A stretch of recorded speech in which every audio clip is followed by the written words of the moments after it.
আসসালামু আলাইকুম ওয়া রাহমাতুল্লাহি ওয়া বারাকাতুহু। ব্রাদার ইসলাম কেমন আছেন? আশা করি আল্লাহর হুকুমে সকলে ভালো আছেন। সকলে ভালো থাকুন, সুস্থ থাকুন আর সঠিক ইসলামকে জানুন, দ্বীনের সম্বন্ধে চর্চা করুন এবং নিজেকে চিনুন আর আল্লাহ যে আমাদের হাতে যে কাজ দিয়েছেন সেই কাজটা জানুন। কী কাজ আল্লাহ আমাদের হাতে দিয়েছে। সকলের তো একটা না একটা ভূমিকা আছে।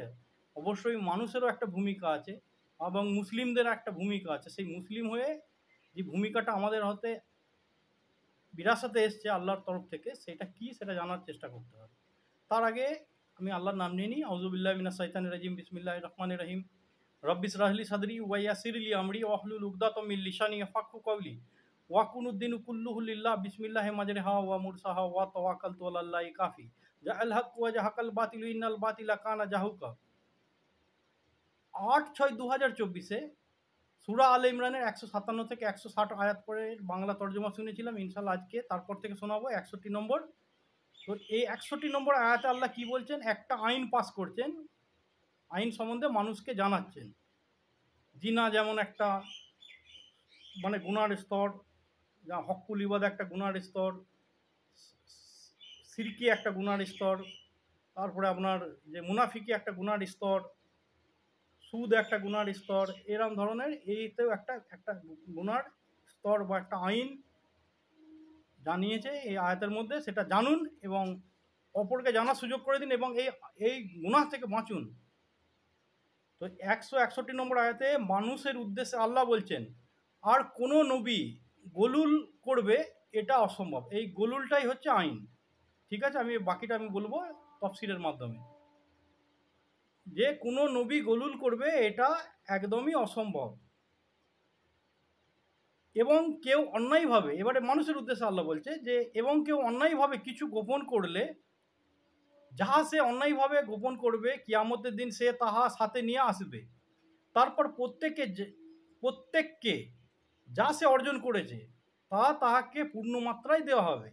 যে যেরামি ইয়ে করে আনুক না কেন, অর্জন করে আনুক পৃথিবী থেকে আল্লাহর কাছে, তাকে তার পূর্ণ মাত্রায় ফেরত দেওয়া হবে। এক চুল কম হবে না, বেশিও হবে না। গুনার বিষয়ে নেকি হলে বেশি করে দেওয়া হয়। তাহার উপর কোনো রকম জুলুম হবে না। সে যদি মনে করে যে আমাকে বেশি দিয়ে ফেলে যায়, আল্লাহ আমি এতটা গুনাহ করিনি, ওটা মিথ্যা কথা। তার উপর কোনো জুলুম করবে, সে যতটা করেছে ততটাই দেবে। এইটা আয়াতের মাধ্যমে এটা বলেছে। ১৬২ নম্বর আয়াত, আল্লাহ যেটাতে সন্তুষ্ট, যে তিনার মানে আল্লাহর অনুসরণ করে, সে কি তাদের মতন?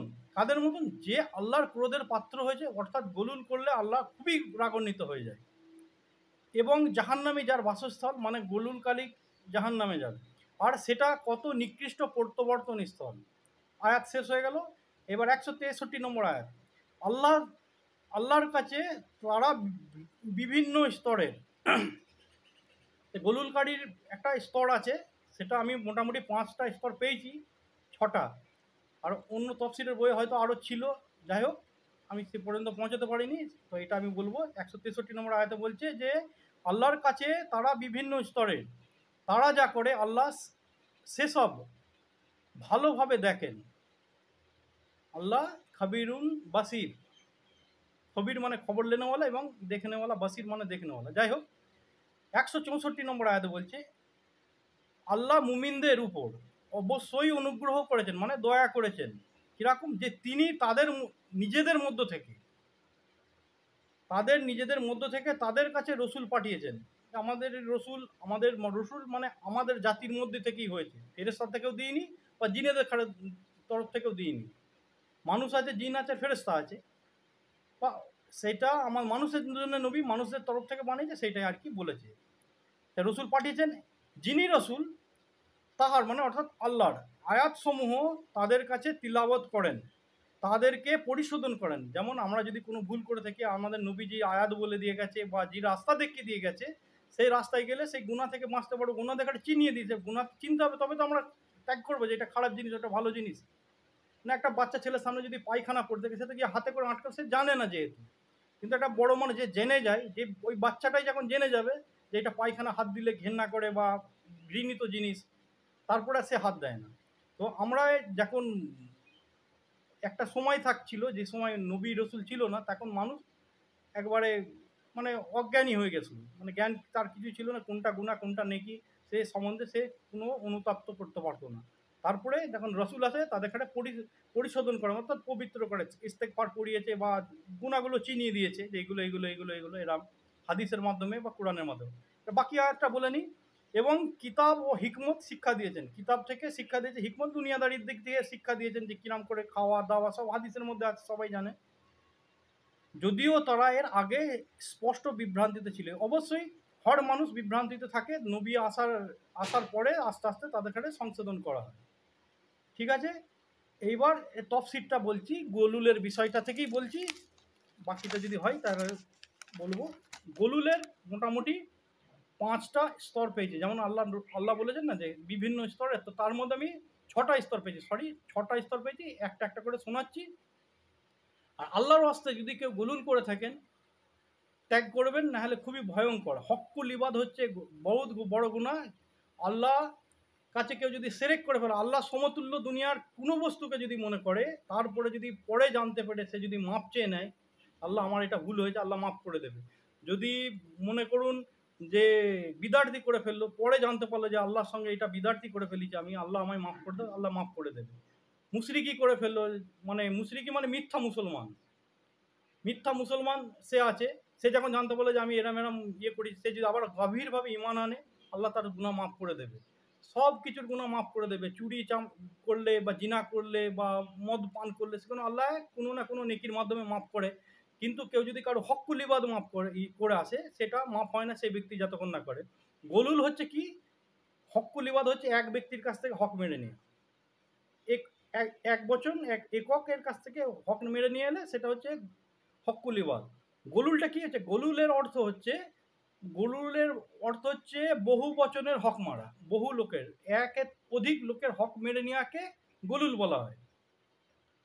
গলুলের 2 নম্বর অর্থ হচ্ছে যে খিয়ানত করা। খিয়ানত কি জিনিস এবার বলছে, যে আপনার বাড়িতে কেউ কোনো মাল রেখে গেল, আপনি সেটা না জানিয়ে, তাকে না জানিয়ে সেই মালে হাত স্পর্শ করে বা নিজের খরচের মতন ব্যবহার করলেন বা কোনো রকম ব্যবহার করলেন, সেটাকে খিয়ানত বলে। অর্থাৎ অপরের মাল সম্পদ তাহাকে না জানিয়ে হাত দেওয়াটা, শুধু নেওয়া তো পরের ব্যাপার, হাত দেওয়াটা হচ্ছে খিয়ানতকারী। নেওয়ার নিয়েতে হাত দিলেন, নেওয়ার নিয়েতে হাত দিলে অসুবিধা নেই। হয়তো মনে করুন আপনার ঘরেতে কেউ ধান রেখে গেছে, এখানে আপনার অসুবিধা হচ্ছে, তো সাইডে সরিয়ে দিলেন, সে ব্যাপারটা আলাদা। কিন্তু যখন নেওয়ার উদ্দেশ্যে হাত দেবেন, তখনই আপনার গুনাহ লেখা চালু হয়ে গেল, আর এই গুনাহ মাপ পায় না। গলুল, কোনো ব্যক্তি তার মাল আপনার কাছে রেখে গেল, আর সেটা হলো আমানত, আর যে আমানতে হাত করলো, নিজের হিসেব মতো খরচা করলো, সে খেয়ানত করে ফেললো, যেটা গলুলের গুনতিতে আসবে। আর গলুল মাপ পাওয়ার জিনিস নয়, আল্লাহর কাছে মাপ নেই এর। 3 নম্বর গলুল হচ্ছে, গলুলের অর্থ হচ্ছে অপরের জমিন, ক্ষেতই হোক জায়গায় হোক, জবরদখল করে নেওয়া। বোঝা গেল, এটা একটা গলুল। কেন, আমি মুহাদ্দিসদের মুখ থেকে শুনেছি, আমি কোনো এক ব্যক্তির জায়গা মেরে নিয়েছি, সে যেরাম করেই হোক, শক্তির ইয়েতেই হোক, আর মানে চালাকির মাধ্যমেই হোক, আর জবরদখলই হোক, যেরাম করে আমি জায়গা মেরে নিয়েছি। ওই ব্যক্তিটা গুনাহ আমার ঘাড়ে চাপলো। এই ব্যক্তিটা যখন ছেলে হবে, ছেলেকে বলবে, জানিস ওই ব্যক্তি আমার জায়গা মেরে নিয়েছে, আমাকে উদ্দেশ্য করে বলবে যে ওই ব্যক্তি আমার জায়গা মেরে নিয়েছে। ও আমাকে বরদোয়া দেবে, সেই বরদোয়াগুলো কাজে লাগবে, এবং ওর গুনাহটা আমার ঘাড়ে চাপবে, আমার নেকি ওর নিয়ে নেবে। আমি নমাজি পড়ি, হজই করি, আর যাই করি।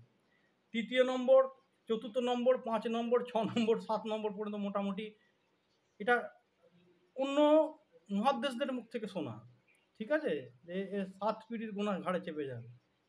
ঠিক আছে, জমিন জায়গার দখল। আচ্ছা, গুনাহ, এই গলুল নম্বর হচ্ছে 4, ওটা 3 নম্বর হলো। এটা এর অর্থ হচ্ছে গনিমতের মাল আত্মসাৎ করা। এবার গনিমতের মাল কি, যে আগে রাজাদের আপসে যুদ্ধ হতো, এক দুসরে যুদ্ধ করে যে রাজা হেরে যেত, তার সমস্ত রাজ্য বা তার পুরো সাম্রাজ্য, খাজানা যাই থাক না কেন, তার এমন লোক এরম ছিল যে তার স্ত্রী, তার মেয়ে, কেউ পর্যন্ত নিয়ে নিত, যে রাজা জিততো সে। সেটা সবাই জানেন, আমিও জানি। সেই পরাজিত রাজার সমস্ত সম্পদের মালিক হতো কে, অন্য, যে ওকে হারিয়েছে সে, অন্যকে তার রাজত্ব ও দখল করে নিত। অন্যজন এমনও আছে যে তার রাজত্ব দখল করে দিত, তাকে গুলাম বানিয়ে দিত, কিংবা তাকে মেরে ফেলতো। ঠিক আছে, সেসব সম্পদের নাম হচ্ছে গনিমত। তা কোনো ব্যক্তির মাধ্যমে, হয়তো সে তো রাজা আসবে না, রাজা হয়তো প্রজার মাধ্যমে সেগুলোকে একত্রিত করছে, কোনো ব্যক্তির মাধ্যমে সেগুলো নিয়ে যাচ্ছে, সেই ব্যক্তি যদি গোপন করে দেওয়া হলো, সেটা হচ্ছে গনিমতের মাল গোলুল করা।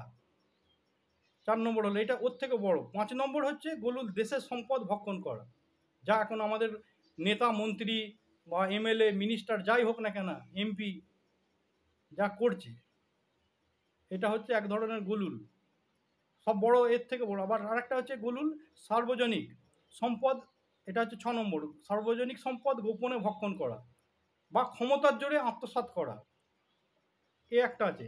আর একটা আছে যে মসজিদের, মাদ্রাসার বা ওয়াকাফ বোর্ডের বা মক্তবের বা কবরস্থানের যে সম্পদ কারো হাতে আছে, হয়তো সে মোতোয়ালি, তার হাতে আছে, সে তার ইচ্ছা মতন খরচ করলে কি পুরো চাঁদা তুলে ঝেড়েই দিল। এরমও লোক আছে যে মাদ্রাসা করবার নামে বিল ছাপিয়ে চাঁদা তুলেছে, তুলে খেয়ে নিয়েছে, আবার সেই পয়সা দিয়ে হজ করে চলে এসছে। ও আবার সেই পয়সা দিয়ে করুক আর যাই করুক, সে হজ করেছে, কী পয়সা দিয়ে করেছে আমি জানি না। এরকমও সমাজের মধ্যে অনেক কিছু দেখা যেতে পারে। তো সেই সব ব্যক্তি হচ্ছে গোলুল করছে বড় ধরনের সামাজিক কাজকর্মের জন্য। ওরা হয়তো হলো যে হয়তো কোনো একটা ইয়ে করলো, সংস্থা করলো যে এই সমাজের এই উপকারে এই কাজে লাগাবো, ওই কাজে লাগাবো, কিছু পাড়ার ছেলে মিলে চাঁদা তুললো, তুলে বলে হয়তো রাস্তার কাজ করবে, কি ওই রাস্তার স্ট্রিট ল্যাম্পগুলো পাল্টে দেওয়ার বিষয়ে বা এইটার বিষয়ে ওটার বিষয়ে, ওইখান থেকেও যদি পয়সা সে আত্মসাৎ করে, সেটাও গোলুলের পর্যায়ে পড়েছে। তাহলে 8 রকম 9 রকম স্তর, আমি মোটে 6 আর 2 8 রকম বলে দিলাম। এবার রসুল সাল্লাহ সাল্লাম কি বলছে, এটা হয়ে গেল আমি যেটুকুন পেয়েছি। এবার বলছে রসুল সাল্লাহ সাল্লাম বলেছেন, চুরি করা হচ্ছে কবিরা গুনাহ, সাব্যস্ত হলে চোরের একটি হাত কেটে দাও, ভালাই সে যেই হোক না কেন। কাটার হুকুম আল্লাহ শরীয়ত। আর গোলুল হচ্ছে তার থেকেও বড় গুনাহ, সুতরাং এ কাজে কোনো নবীর পক্ষে গোলুল করা সম্ভব নয়। এবার গোলুলের বিষয়তে, তাহলে আমরা রাসূলের উম্মত হয়ে যে আমরা কি করে গোলুল করে, অবশ্যই সমাজের মধ্যে দেখা যাচ্ছে তো গোলুলকারী অনেকজন আছে। আপনি এইবার এই আইনটা মিলান, দেখবেন অনেক লোকের চরিত্র এর ভেতর ঢুকে আছে। আমি প্রধান হয়েছি, এমএলএ হয়েছি, ওই হয়েছি, তাই হয়েছি করে অনেক লোকের অনেক কিছু মেরে খেয়েছি। এটা চায়ের দোকানে একটা হাফেজ সাহেব বসে আছে, তো দেখাচ্ছে টিভিতে দেখাচ্ছে যে একটা কুমিরের বাচ্চাকে একটা অজগর সাপ গিলে খেয়ে নিয়েছে। বলছে এই নিচে কথা, এরম হতে পারে? এটা হয়তো মানে মানতে চাইছে না হাফেজ সাহেব। এখন একজনের পাশ থেকে একটা বুড়ো বলছে, আরে মশাই ছাড়ুন, এটা তো সামান্য জিনিস। চাউলারাও বলছে না, এটা সত্যি কি, এটা ডিসকভারি চ্যানেলে এরকম জিনিস দেখায়। তো একটা বুড়ো বলছে ছাড়ুন দেখিনি, কি কথা বলছেন, এইগুলো আবার কোনো ব্যাপার হলো? বলছে কেন? বলছে আমার গ্রামের প্রধান, সে একটা কালভার্ট মেরে খেয়ে নিয়েছে, লোকের পায়খানা খেয়ে নিয়েছে। পায়খানা মানে পায়খানা করতে পঞ্চায়েত থেকে পয়সা এসেছিলো, সে ঝেড়ে খেয়ে নিয়েছে। তাহলে এবার চিন্তা করে দেখুন, ল্যাম্প পোস্ট, তারপরে আপনার কালভার্ট, তারপরে রাস্তায় যে ঢালাইয়ের বিষয়, এগুলো সব খাচ্ছে, তো এগুলো সব গোলুলের আওতায় আসবে। ঠিক আছে? তো এইগুলো আমরা আল্লাহর হুকুম দিচ্ছে যে আল্লাহ রাগান্বিত হয়ে এবং জাহান্নামে যাবে, জানার পরে আশা করি আল্লাহর হুকুমে ত্যাগ করবেন বা তওবা করবেন, আর যার যার জিনিস তাকে ফেরত দেওয়ার চেষ্টা করবেন এবং ক্ষমা চেয়ে নেবেন। এই আয়াত নাজিল হওয়ার মেন উদ্দেশ্য ঘটনা হলো বদরের যুদ্ধের সময়, যুদ্ধ শেষে যখন গনিমতের মাল বন্টন হচ্ছিল, তখন একটি চাদর খোয়া যায়। কোনো কোনো সাহাবী ধারণা করেছিল যে এটা হয়তো রসুল সাল্লাল্লাহু সাল্লাম চাদরটি নিয়েছেন। এই ধারণায় যদি মদিনার মুনাফিকরা করতো, তাহলে রাসূল কষ্ট পেত না। রসুলের কানে পড়ে আসে এই কথাটা, রসুল দুঃখ পাওয়ার জন্যে পেয়েছিল যে যদি কোনো মুনাফিকরা ধারণা করতো, তাহলে তাতে আমি কষ্ট পেতাম না, কিন্তু মুমিনেরা আমাকে এরকম ধরনের ভাবলো যে আমি চাদরটা নিয়েছি, তো তখন খুব দুঃখিত হয়ে যায়। তাই এই আয়াত নাজিল হয় গোলুল সম্বন্ধে। আল্লাহ বলে দিয়েছে যে গোলুল কোনো নবী করতেই পারে না, এবং নবীর অনুসারীরাও যেন না করুক, সেটাও বলে দিয়েছে। ঠিক আছে? তো রসুল সাল্লাল্লাহু সাল্লাম একবার একজনকে গিয়েছিল, ইবনুল লাতুবিয়া নামে একটা ব্যক্তিকে জাকাতের আদায় করার জন্য তাকে কর্মচারী বাবদ রেখেছিল, মাইনে বাবদ দিয়ে তাকে বলেছিল জাকাতের জন্য মানে আদায় করে নিয়ে এসো, আমার ইয়ে করবে যে জাকাত নিয়ে আসবে সমস্ত মদিনা থেকে। যখন সে ফিরে এলো, তখন রসুল হয়তো হাজির ছিল নাকি ছিল, তো সেখানে যখন অর্থ রেখেছে যে জাকাতের মাল যাই থাক দিক না কেন, যে খেজুর হোক বা আঙ্গুর হোক বা জব হোক, যাই হোক না কেন, সে ঢেলে ঢেলে দিচ্ছে, বলছে এগুলো আপনাদের আর এটা আমার। অর্থাৎ বলছে এগুলো দান জাকাত বাবদ এগুলো এসছে, আর এগুলো আমাকে হাদিয়া বাবদ দিয়েছে। এখন রসুল সাল্লাল্লাহু সাল্লামের পরে এটা কানে আসে, তখন উনি মিম্বারে দাঁড়িয়ে বলেন, কি হলো কর্মচারীর? তাকে আমার কাজে পাঠিয়েছি, ফিরে এসে সে বলে কি করে যে এগুলো আমার, এগুলো অপরের? সে কি তার পিতামাতার ঘরে থাকলে এই হাদিয়াগুলো পেত? তাকে কেউ দিয়ে গেছে কোনোদিন?